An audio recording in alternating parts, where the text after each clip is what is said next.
Hello बच्चों, आज हम एडमिशन चैप्टर की कुछ इलस्ट्रेशन देखने वाले हैं। देखते हैं ये इलस्ट्रेशन हमसे क्या पूछता है।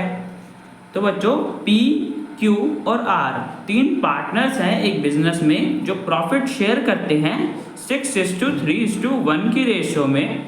उन्होंने बच्चों एक नए पार्टनर एस को एडमिट करा है बिजनेस में 1 अप्रैल 2024 को। और बच्चों हमें उनकी न्यू प्रॉफिट शेयरिंग रेशियो बता रखी है कि चारों पार्टनर्स फ्यूचर में इस रेशियो में प्रॉफिट शेयर करेंगे। आगे बच्चों हमें बोला है कि they also decide to record the effect of the following without affecting their book values by passing an adjustment entry. तो बच्चों देखो, अभी तक हम क्या करते आ रहे थे कि जब भी हमारा कोई रिजर्व या प्रॉफिट या लॉस आता था तो हम उसे पार्टनर के कैपिटल अकाउंट में ट्रांसफर कर देते थे। और जब बच्चों ट्रांसफर कर देते थे तो हम उसे बैलेंस शीट में शो नहीं करते थे। तो बच्चों देखो, एक तो ये होता है अकाउंटिंग ट्रीटमेंट जिस तरीके से हम अपनी उसे बुक्स में रिकॉर्ड करते हैं। एक तरीका तो बच्चों ये होता है जिसमें हम ट्रांसफर कर देते हैं, कोई भी रिजर्व हो या कोई प्रॉफिट एंड लॉस अकाउंट हो, हम उसे ट्रांसफर कर देते हैं पार्टनर कैपिटल अकाउंट में और फिर बैलेंस शीट में शो नहीं करते। दूसरा तरीका ये होता है बच्चों कि कभी कभी पार्टनर डिसाइड करते हैं कि वो रिजर्व या प्रॉफिट एंड लॉस जितने भी हमारे एक्यूमुलेटेड प्रॉफिट या लॉस होते हैं उनकी वैल्यूज को अफेक्ट ना करें, हम उनकी वैल्यूज के साथ कोई छेड़छाड़ ना करें, उनकी वैल्यूज को हम बैलेंस शीट से ना हटाएं। जिस एग्जिस्टिंग वैल्यू पे वो अभी बैलेंस शीट में शो हो रहा है आगे भी वो उसी बैलेंस शीट में शो होता रहे। तो बच्चों यहाँ पे भी हमें ये बोला है कि पार्टनर्स चाहते हैं कि हम उनकी रिजर्व या प्रॉफिट एंड लॉस जो हमें दे रखे हैं हम उनकी बुक वैल्यूज को अफेक्ट ना करें, उनकी बुक वैल्यूज को उनकी बैलेंस शीट से ना हटाएं।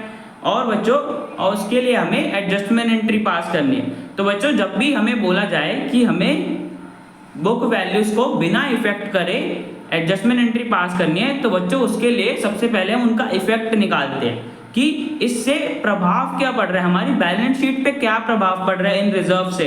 जैसे बच्चों देखो, जनरल रिजर्व है तो पार्टनर का कैपिटल को मिलेगा तो पार्टनर कैपिटल बढ़ जाएगा।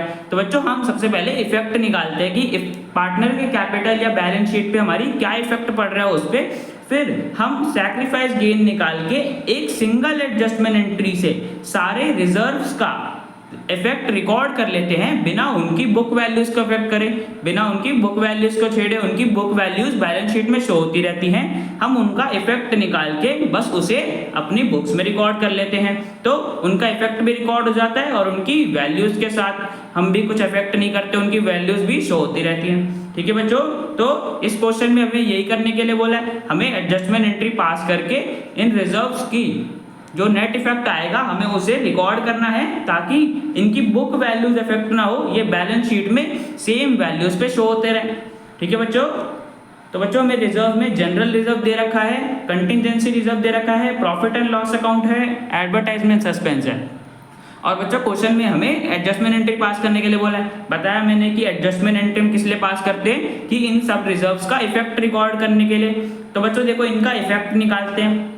देखो बच्चों सबसे पहले हमें जनरल रिजर्व दे रखा है। अब बच्चों देखो जनरल रिजर्व तो मैंने बताया हुआ है जब भी अगर कोई इन्फॉर्मेशन दे रखी हो तो हमें उस प्रकार से जनरल रिजर्व का यूज करना होता है, उस प्रकार से उसको ट्रांसफर करना होता है। अब बच्चों यहाँ पे कोई इन्फॉर्मेशन नहीं है, जब कोई इन्फॉर्मेशन ना हो तो मैंने बताया हुआ है कि जनरल रिजर्व को हम पार्टनर्स के बीच में डिस्ट्रीब्यूट कर देते हैं। तो बच्चों जनरल रिजर्व 1,80,000 का है, कोई इन्फॉर्मेशन नहीं है तो हम पार्टनर्स के बीच में डिस्ट्रीब्यूट कर देंगे। ठीक है बच्चों, तो जनरल रिजर्व पार्टनर्स के बीच में डिस्ट्रीब्यूट होगा। आगे बच्चों कंटिजेंसी रिजर्व दे रखा है 30,000 का। तो बच्चों देखो कंटिजेंसी रिजर्व क्या होता है, अगर फर्म को पता है कि अगर जैसे कि संभावना है कि फ्यूचर में फर्म को इतने रुपए का लॉस हो सकता है या कोई घटना हो सकती है जिससे फर्म को इतना पे करना पड़ेगा, तो बच्चों फर्म पार्टनर्स एडवांस में ही पहले से कंटिजेंसी रिजर्व क्रिएट करके चलते हैं कि अगर आगे कोई भी ऐसी सिचुएशन आ जाए जिससे फर्म को बड़ा लॉस आ जाए तो वो उससे रिकवर कर सके। ठीक है बच्चों, तो फर्म ने कंटिजेंसी रिजर्व भी प्रिपेयर कर रखा है 30,000 का। अब बच्चों देखो हमारा साल एंड हो रहा है, एक नए पार्टनर को एडमिट कर रहा है, तो बच्चों इसका मतलब यही कि पूरे साल अभी तक कोई ऐसी सिचुएशन नहीं आई जिसमें फर्म को बड़ा लॉस हो गया। यहाँ पे कंटिजेंसी रिजर्व का तो फिर बच्चों कोई यूज नहीं है। अब बच्चों जब कोई यूज नहीं है तो हमारे लिए फ्री रिजर्व है जिसका हम पार्टनर्स के बीच में डिस्ट्रीब्यूट कर सकते हैं इसको, कंटिजेंसी रिजर्व को जब कोई यूज नहीं है। तो बच्चों जनरल रिजर्व, कंटिजेंसी रिजर्व दोनों को हमें डिस्ट्रीब्यूट करना है पार्टनर्स के बीच में। आगे देखते हैं बच्चों, आगे हमें दे रखा है profit and loss account credit balance. और बच्चों मैंने बताया हुआ क्रेडिट बैलेंस का मतलब क्या होता है कि ये अनडिस्ट्रीब्यूटेड प्रॉफिट है जिसे हमें डिस्ट्रीब्यूट करना है। किसी साल का प्रॉफिट डिस्ट्रीब्यूट करना रह गया है, फर्म ने नहीं करा है अभी तक, इसे अब हमें डिस्ट्रीब्यूट करना है। ये बच्चों हमारा एक्यूमुलेटेड प्रॉफिट होता है ना, मतलब प्रॉफिट इकट्ठा हो रखा है, हमें उसे डिस्ट्रीब्यूट करना है। तो बच्चों प्रॉफिट एंड लॉस अकाउंट में जो हमारा क्रेडिट बैलेंस है 90,000 रुपीज का, इसे भी हमें डिस्ट्रीब्यूट करना है। ठीक है बच्चों, तो ये तीनों चीजें हमें डिस्ट्रीब्यूट करनी है।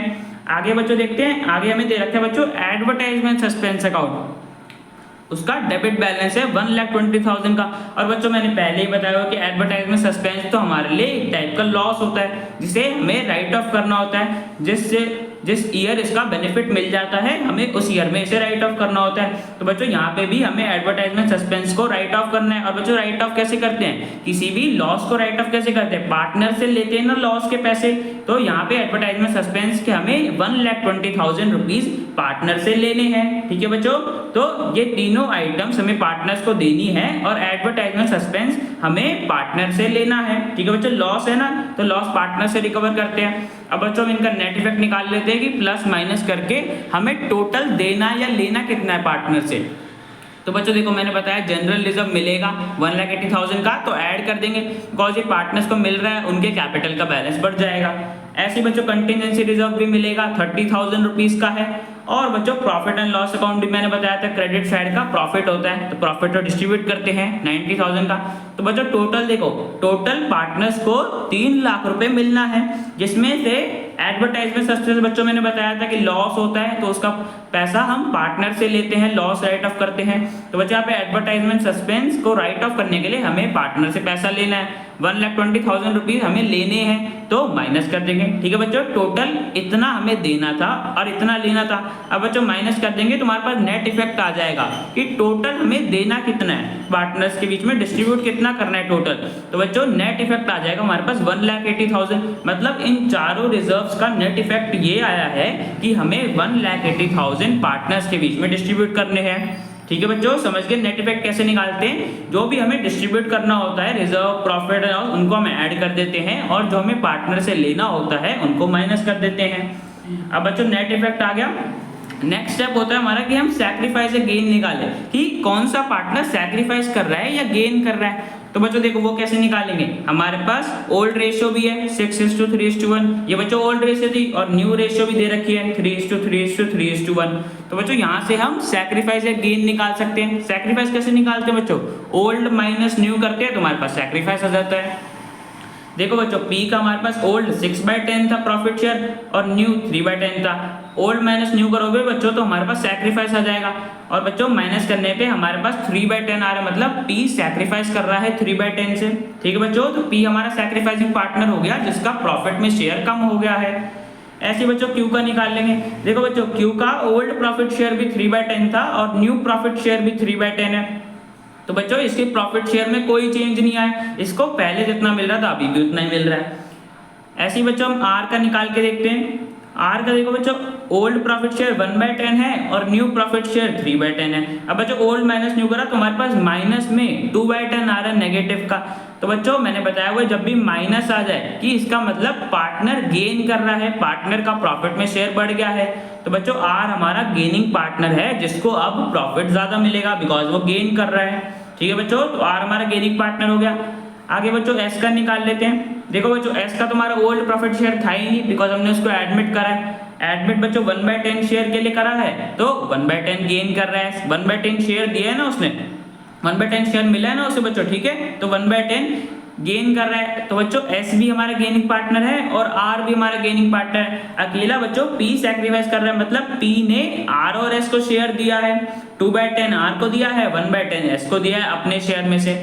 ठीक है बच्चों, तो P हमारा सैक्रिफाइसिंग पार्टनर हो गया और R और S हमारे गेनिंग पार्टनर हो गए। और बच्चों मैंने बताया हुआ है कि जो भी हमारा गेनिंग पार्टनर होता है वो कंपेंसेशन देता है सैक्रिफाइसिंग पार्टनर को बिकॉज उसका प्रॉफिट में शेयर कम हो गया है। तो बच्चों यहाँ पे भी R और S कंपेंसेशन देंगे पी को, बिकॉज पी सैक्रिफाइस कर रहा है। ठीक है बच्चों, तो अब बच्चों कंपेंसेशन कैसे निकालते हैं, जितना भी हमारा नेट इफेक्ट आता है उसको हम मल्टीप्लाई कर देते हैं पी के सैक्रिफाइस शेयर से और आर के गेन शेयर से। ठीक है बच्चों, तो आर का निकालते बच्चों सबसे पहले आर गेनिंग पार्टनर है तो उसको डेबिट कर देंगे 2/10 मल्टीप्लाई 1,80,000, मतलब आर 36,000 रुपीज कंपेंसेशन देगा। तो बच्चों उसके कैपिटल अकाउंट को डेबिट कर देंगे।